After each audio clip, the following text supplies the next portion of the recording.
बेहद स्वागत आप सभी का। मैं आपके साथ अब्दुल नबी हसन। तो क्या अब डीजीपी की कुर्सी भी सियासत की धुरी बन गई है? झारखंड की राजनीति में इन दिनों सबसे बड़ा सवाल यही उठ रहा है।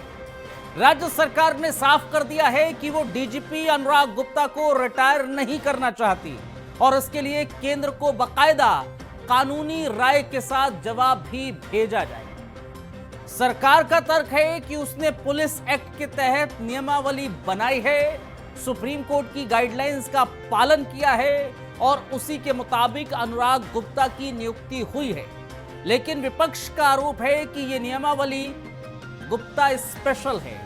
बीजेपी के बाबूलाल मरांडी तो सीधे सुप्रीम कोर्ट की अवमानना की बात कर रहे हैं और अजय कुमार सिंह को हटाना गैर कानूनी बता रहे हैं। सवाल यह है कि अगर अजय कुमार सिंह के पास 14 फरवरी तक कार्यकाल था तो उन्हें क्यों हटाया गया, और अनुराग गुप्ता जिनकी रिटायरमेंट डेट 30 अप्रैल है उन्हें फुल टाइम डीजीपी क्यों बनाया गया?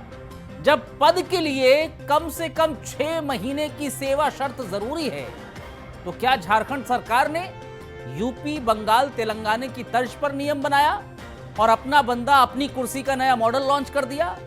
क्या अब प्रशासनिक अनुभव से ज्यादा राजनीतिक विश्वास जरूरी हो गया? और क्या केंद्र और राज्य के बीच अधिकारों की यह लड़ाई वाकई में सिर्फ कानून की है या सत्ता का सिंडिकेट बना चुका है पुलिस महकमे को भी? वैसे अनुराग गुप्ता के समर्थन में एक तर्क यह भी है कि उन्होंने बोकारो के नक्सल ऑपरेशन में मोर्चा संभालते हुए बड़ी सफलता हासिल की थी। मगर सवाल यह है कि क्या ऑपरेशन की सफलता की नियुक्ति का एकमात्र पैमाना बनाया गया है?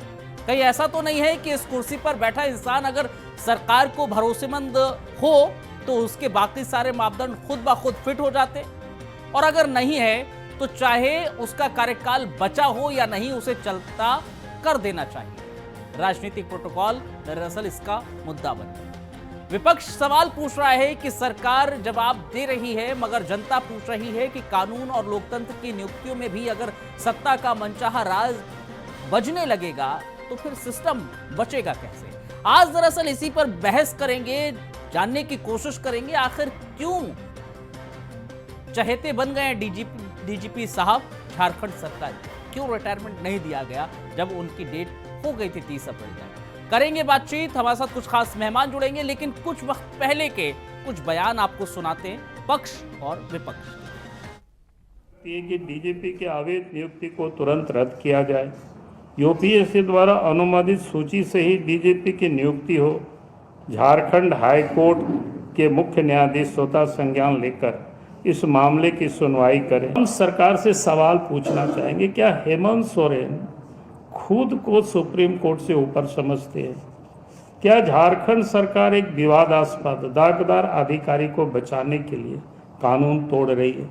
आप सबको पता है कि चुनाव में गड़बड़ी के कारण 2 साल तक उस अफसर निलंबित रहे। कैबिनेट ने एक फैसला लिया कि भाई कई राज्यों में राज्य सरकारें अपने मर्जी से, अपनी समझ से पुलिस के सर्वोच्च पदाधिकारी पुलिस महानिदेशक का चयन करती है और पदस्थापन करती है। ये केवल झारखंड में लिया गया फैसला नहीं। तो आपने बयान सुनिए, जरा समझिए क्या हुआ है। फरवरी 2023 में अजय कुमार सिंह को झारखंड का डीजीपी नियुक्त किया गया था और फरवरी 2023 को 26 जुलाई 2024 को अनुराग गुप्ता को प्रभारी डीजीपी बनाया गया। उसके बाद 26 जुलाई 2024 को अजय कुमार सिंह हटा दिए गए। फिर नवंबर अक्टूबर में विधानसभा चुनाव हुआ। चुनाव आयोग ने अनुराग गुप्ता को हटा दिया। उस वक्त विधानसभा चुनाव के मद्देनजर अजय कुमार सिंह को फिर से दोबारा जिम्मेदारी मिल गई अक्टूबर नवंबर 2024 विधानसभा चुनाव के तहत ही। और उसके बाद 28 नवंबर 2024 को चुनाव परिणाम आने के बाद जब झारखंड में जेएमएम की सरकार बनी तो फिर से अनुराग गुप्ता फिर से प्रभारी डीजीपी बन गए। अधिसूचना जारी की गई, अनुराग गुप्ता को फुल टाइम डीजीपी नियुक्त किया गया। एक अधिसूचना जारी करके अनुराग गुप्ता को फुल टाइम डीजीपी नियुक्त कर दिया गया। अजय कुमार सिंह को झारखंड का डीजीपी नियुक्त किया गया था फरवरी 2023 में। तो आपको ये हम जानकारी देते चल रहे हैं। तो ग्राफिक्स के जरिए हम आपको समझाने की कोशिश कर रहे हैं, बता रहे हैं कि आखिर क्या कुछ मसला यहां देखने को मिल रहा है। मामला क्या हुआ अक्टूबर नवंबर जब विधानसभा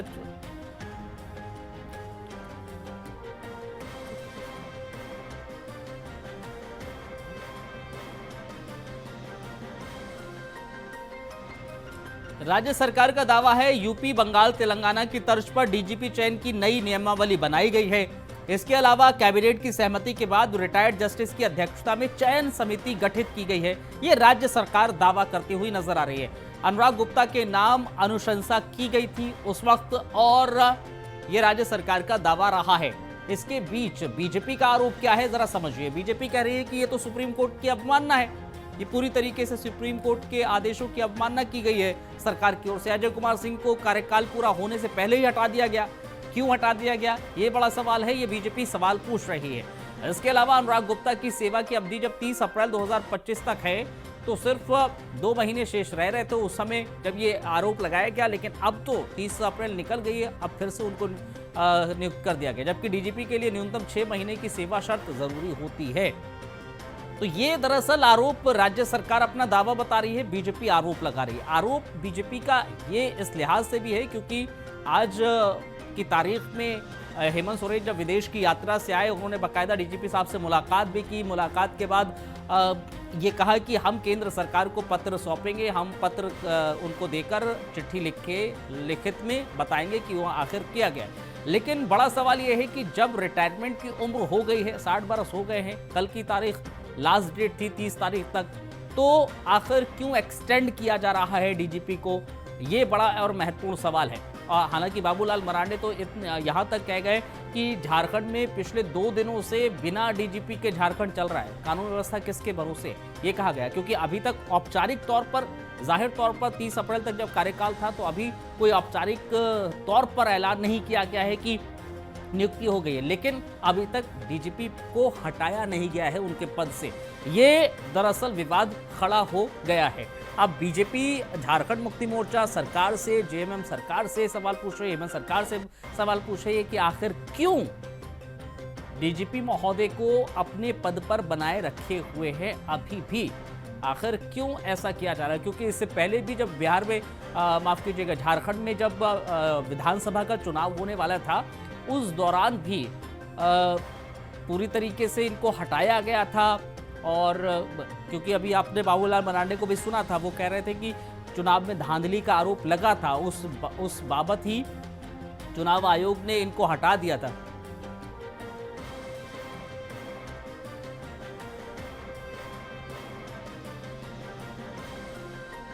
तो हमारे साथ इस डिबेट का हिस्सा बनेंगे कुछ खास मेहमान, लेकिन इस समय अगर देखा जाए तो हमारे साथ एलन तिवारी साहब जुड़ गए हैं कांग्रेस का पक्ष रखने के लिए, इनफैक्ट जेएमएम का पक्ष रखने के लिए। बहुत बहुत धन्यवाद, बहुत शुक्रिया एलन तिवारी साहब। और भी मेहमान जुड़ेंगे, तब तक जरा बताइए क्या चल रहा है इस समय झारखंड के भीतर, क्योंकि भारतीय जनता पार्टी आरोप ये लगा रही है सरकार पर झारखंड की कि वो डीजीपी महोदय को आखिर क्यों, जब उनका कार्यकाल पूरा हो गया 30 तारीख को, आखिर क्यों उनको एक्सटेंड किया जा रहा है। अभी ऑफिशियली तौर पर एक्सटेंड भी नहीं किया गया, सुप्रीम कोर्ट भी ये कह चुका है। वह बाबूलाल मरांडे कह रहे हैं कि आप तो सुप्रीम कोर्ट के आदेशों की अवमानना कर रहे हैं।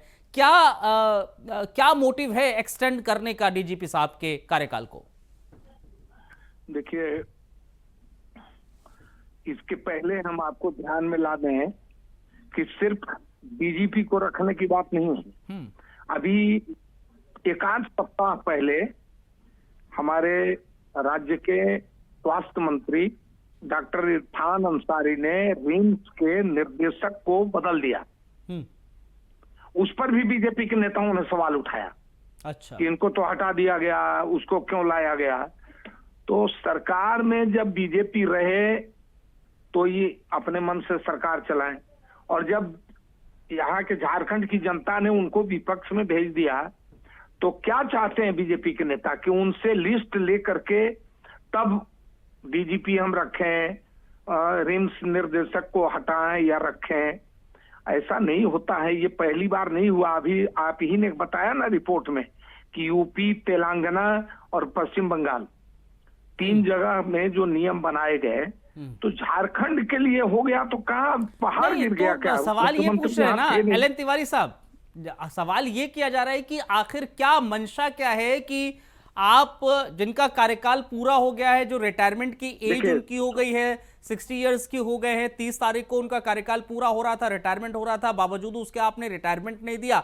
बाबूलाल मरांडी कह रहे हैं कि पिछले 2 दिनों से बिना डीजीपी के झारखंड चल रहा है। क्या यही झारखंड, ऐसे कानून व्यवस्था यहाँ दुरुस्त होगी, ऐसे चलेगा? ऐसा है। आप अपना मन से अगर माने लगा लीजिए, डीजीपी को ठीक है सेवानिवृत्त 30 तारीख हो गए, 30 तारीख को हो गया। 2 दिन आपने कहा कि आदरणीय बाबूलाल जी मरांडी कह रहे हैं कि 2 दिन से बिना डीजीपी के झारखंड चल रहा है, तो क्या उनकी सेवानिवृत्ति के बाद वो प्रभार दे दिए? वो प्रभार तो लेकिन उनसे लिया ऑफिशियल नहीं तौर गया। पर अभी उनको सुन लीजिए, थोड़ा सुन लीजिए। हाँ। मुख्यमंत्री बाहर गए थे, हाँ। दौरे पर थे, मुख्यमंत्री आए और कैबिनेट के बैठक में डिसीजन लिया कि अभी हम इनको सेवा विस्तार देंगे। यदि झारखंड में इस डीजीपी के सेवा विस्तार का ये पहला केस होगा। नहीं तो इसके गृह पहले मंत्रालय भी ना तो झारखंड में बाकायदा कह चुका है ना इस मामले को लेकर। गृह मंत्रालय भी कह चुका है कि नहीं, इनका सेवा नहीं बढ़ाई जाएगी, इनको रिटायरमेंट ही होगा 30 तारीख को।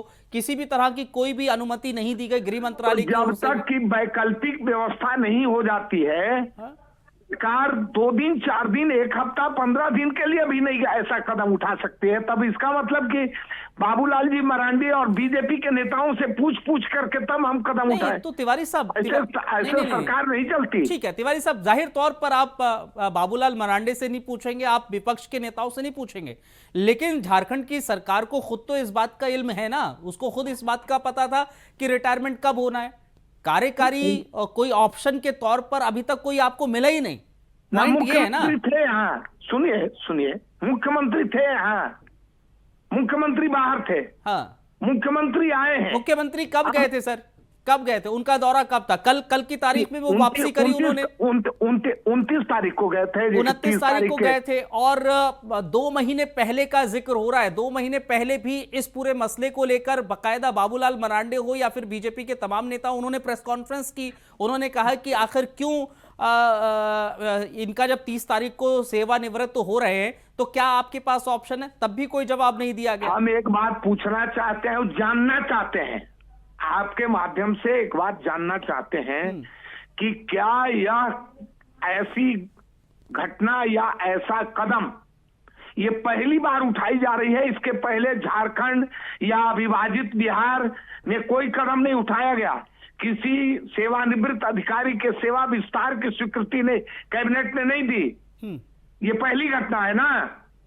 नहीं, अगर ये सरकार, मैं ये कह नहीं रहा, ठीक है एलन तिवारी साहब, ये पहली है, 10वीं है या फिर 100वीं घटना है, उस पर ना जाकर एक पॉइंट ये है ना तिवारी साहब, सवाल यहां पर ये इसलिए उठाया जा रहा है कि क्या कोई मोटिव है झारखंड सरकार का, क्योंकि ये वही डीजीपी है ना सर।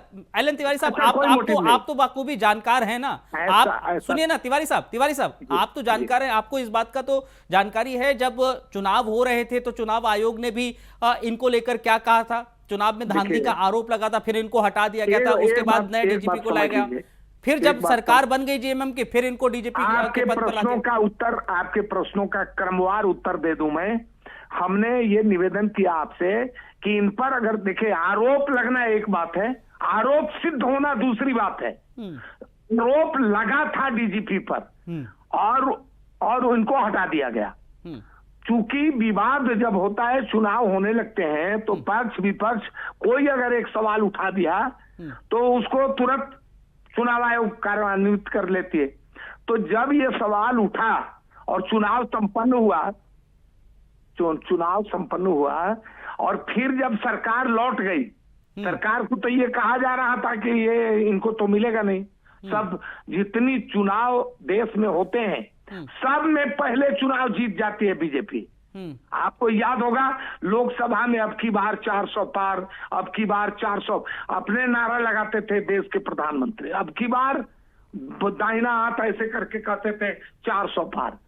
जनता ने जो मैसेज दिया, जनता ने जो फैसला सुनाया, वो आपके सामने है 303 से चले आए 240। ठीक है ना सर, वो ठीक है, वो जनता ने फैसला लिया ना, लेकिन यहाँ सरकार फैसला जो ले रही है उस पर सवाल उठा रहे हैं ना। मेरा कहना है कौन अकबकी है आपको? मुख्यमंत्री बाहर थे, मुख्यमंत्री अगर कोई डिसीजन ले लिए, महीने 2 महीने का सेवा विस्तार हो गया तो पहाड़ और वज्र नहीं गिर जाएगा।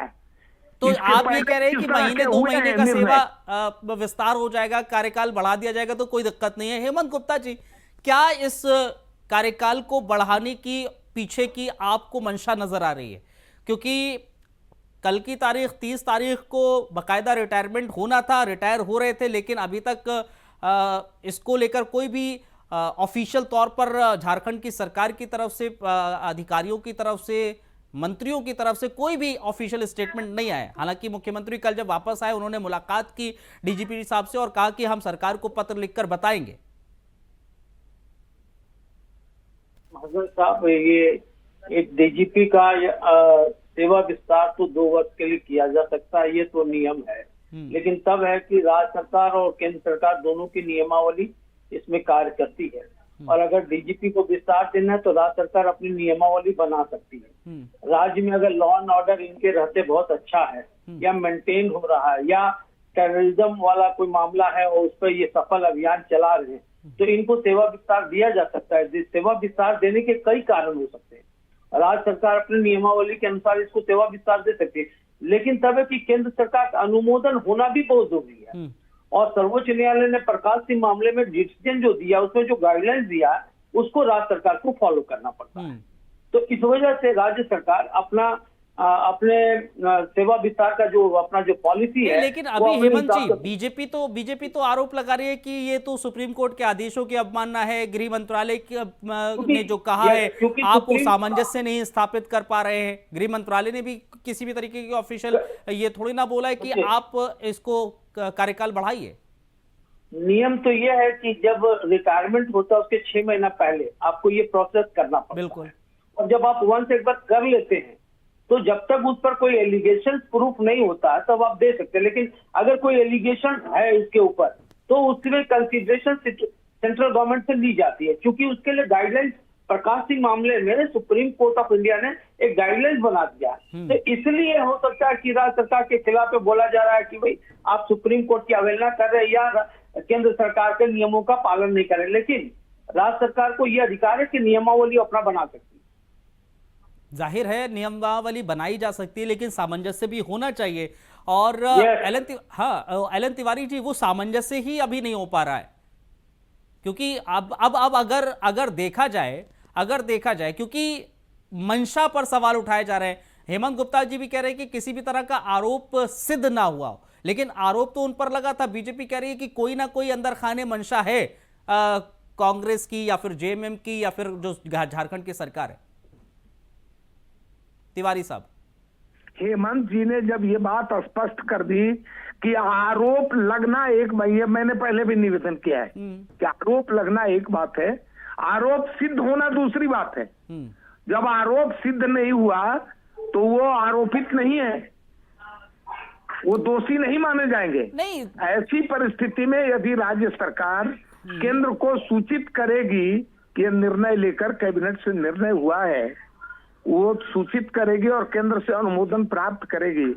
ये पहले ही हाय तोबा क्यों हो रहा है? नहीं तिवारी साहब, ठीक है, हाय तोबा नहीं होनी चाहिए। आप कह रहे हैं कि सूचित करेंगे, आप कह रहे हैं कि मुख्यमंत्री साहब बाहर थे, 29 तारीख को बाहर गए थे, कल की तारीख में वापसी आ गए। लेकिन तिवारी साहब, ये जो प्रोसेस है पूरा, वो जैसे हेमंत जी भी कह रहे थे, तकरीबन 6 महीने पहले से शुरू हो जाता है, क्योंकि आपको पता होता है कि आपका कौन सा अधिकारी किस तारीख को सेवानिवृत्त हो रहा है, रिटायर हो रहा है, तो उसका ऑप्शन आप तलाशते हैं 6 महीने पहले ही, 1 साल पहले ही।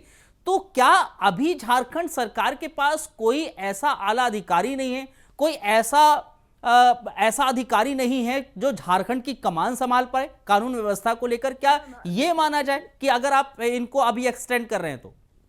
देखिए, जो मानना है मानिए, मानने के लिए हम रोक नहीं लगाएंगे, लेकिन सरकार जब कोई कदम उठाती है, मान लीजिए अब डीजीपी अनुराग गुप्ता हैं और ये लॉ एंड ऑर्डर मेंटेन किए हुए हैं पूरे राज्य का, क्या दिक्कत क्या हो रही है? यदि इसको कम आगे वो मेंटेन करें, कंटिन्यू करें और 6 महीना, 2 महीना, साल भर, 5 साल और ठीक है, परमानेंट तो उनका बढ़ाया नहीं जा रहा।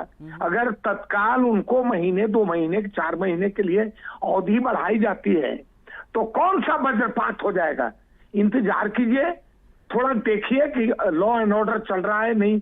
वो आरोप उन पर लगाए गए हैं, आरोप सिद्ध नहीं हुआ। ठीक है। तो हेमंत राज्य गुप्ता सरकार जी, को- हेमंत गुप्ता जी, जो एलन तिवारी साहब कह रहे हैं, क्या बीजेपी इस मुद्दे को सिर्फ उठाने की कोशिश कर रही है, हवा हवाई बातों को लेकर सिर्फ झारखंड सरकार से सवाल करना चाहती है, या वाकई में इसमें कोई दम है? नहीं, देखिए मामला क्या है ना कि आईपीएस का जो अखिल भारतीय पुलिस सेवा का जो नियमावली है 1998 का, उसकी जो धारा 16(1) शायद होगा मेरे ख्याल से, वो ये कहती है कि केंद्र सरकार का अनुमोदन होना चाहिए। क्योंकि अनुराग गुप्ता के मामले में केंद्र सरकार का अनुमोदन प्राप्त नहीं हुआ था और वो प्रकाश सिंह मामले में ये कह रहे थे, इसलिए वो कह रहे हैं कि भाई दोनों में सामंजस्य नहीं है, यही उनका आरोप है, हमें ये लगता है। लेकिन चूंकि राज्य सरकार को अधिकार है, इसलिए वो अपने अधिकारों का उपयोग कर रही है, यही है। और आरोप प्रत्यारोप तो लगे रहेंगे, लेकिन नियमावली अगर ये नहीं तो हम यही माने ना हेमंत जी, लगा जा सकता था। हेमंत जी, तो क्या ये मानना चाहिए कि बीजेपी सिर्फ एक मुद्दा बनाने की कोशिश कर रही है, या वाकई में कोई, ठीक है नियमावली बनाने का अधिकार राज्य सरकार को है, लेकिन सामंजस्य भी बैठना चाहिए? दूसरी चीज, क्या झारखंड के पास, झारखंड के भीतर कोई ऐसा अधिकारी नहीं है जो गुप्ता साहब की जगह ले सके? क्या ऐसा है? नहीं, अधिकारी तो बहुत होंगे, नहीं होने का तो सवाल ही नहीं उठता है।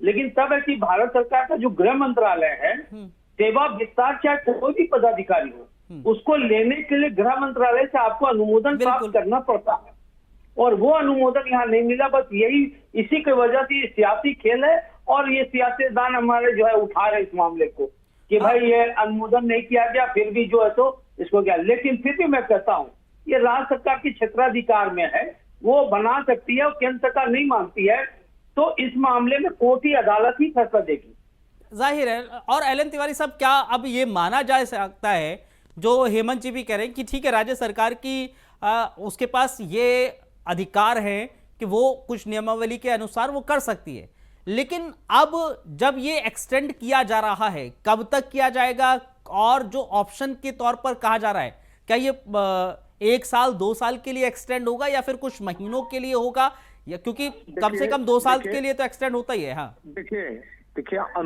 अनुमान से कोई मामले को खींचना, उसको रस्सी की तरह खींचना, ये अच्छी बात नहीं है। अब देखिए सरकार जो निर्णय लेती है, जब अधिकार राज्य सरकार को है, और यह अनुमोदन के लिए राज्य सरकार जब निर्णय ले लेती है अधिकार का प्रयोग करके और भेजेगी केंद्र को, केंद्र के पहले केंद्र चला जाएगा, केंद्र उसको अनुमोदन करे या ना करे, तब फिर राज्य सरकार देखेगी।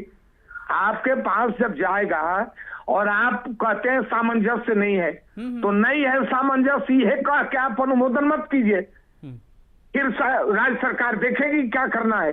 लेकिन अभी राज्य सरकार को यह अधिकार है कि वो एक सीमित टाइम के लिए उसकी सेवा विस्तार करे और आपको अनुमोदन के लिए भेजे। हाँ। लेकिन गृह मंत्रालय ने अभी तक अनुमोदन नहीं दिया, कोई इस पर बात नहीं करी है। उसने साफ तौर पे कहा है कि भाई हमारी तरफ से कोई ऑफिशियल स्टेटमेंट नहीं है कि आप एक्सटेंड करें, तो इसको लेकर तो आपको बात करनी होगी ना सर? देखिए हम पहले इसको बना के भेजें, और भेजने के बाद केंद्र सरकार के रुख की प्रतीक्षा करेंगे ना। हम पहले क्यों माने इनके कहने पर कि केंद्र द्वारा अनुमोदन होगा ही नहीं, ये हम अनुमान क्यों लगा लें? हेमंत जी क्या कह रहे थे? अगर अनुमोदन नहीं करेगी, इस मामले में सिर्फ इतना ही मैं सरकार देखेगी। इस मामले में अजहर साहब मैं इतना कहना चाहता हूँ, कोई भी IAS IPS जो अखिल भारतीय सेवा होती है, तो चूंकि वो केंद्र के द्वारा स्टेट में डिप्यूट किया जाता है, तो केंद्र सरकार का अनुमोदन भी उतना ही जरूरी है जितना राज्य सरकार का। और ये नहीं होने से ये ऑब्जेक्शनेबल मैटर तो आ ही जाता है, जो भाजपा की तरफ से आ रही है। नहीं, और क्या गृह मंत्रालय की तरफ से ये कहा गया है बकायदा ये स्टेटमेंट है गृह मंत्रालय की तरफ से कि हमारी तरफ से कोई ऑफिशियल ये स्टेटमेंट नहीं दिया कि आप कार्यकाल बढ़वा दीजिए, क्योंकि इनका 30 तारीख को जब रिटायरमेंट हो रहा है तो आपको एक नियुक्ति नई करनी चाहिए थी, ये गृह मंत्रालय ने कहा। अब वही चीज हेमंत सोरेन जब वापसी की है, उन्होंने विदेश से कल मुलाकात की और अब वो वही चीज चिट्ठी के जरिए वो बताएंगे कि भाई हमने कार्यकाल बढ़ाया है, कि अब इस पर आप अपना अनुमोदन दीजिए, आप सहमति दीजिए। क्योंकि ये गृह मंत्रालय का अधीन आता है, अखिल भारतीय सेवा की बात है, तो ये तो गृह मंत्रालय कहेगा कि अनुमोदन हम नहीं दिए हैं, आप कैसे उसको दे दिए, क्योंकि कोऑर्डिनेशन है ना भारत। नहीं तो अब हेमंत सोरेन खुद एक चिट्ठी लिखकर वो कहेंगे ना कि आप सहमति दीजिए इस पर।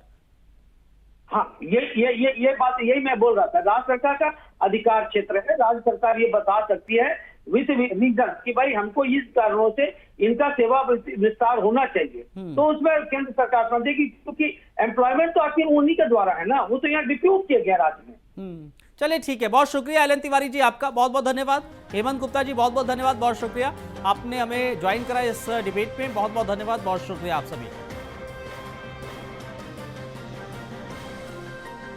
चलिए इस खास पेशकश में इतना ही, छोटा सा ब्रेक के उस पार खबरों का सिलसिला जारी है।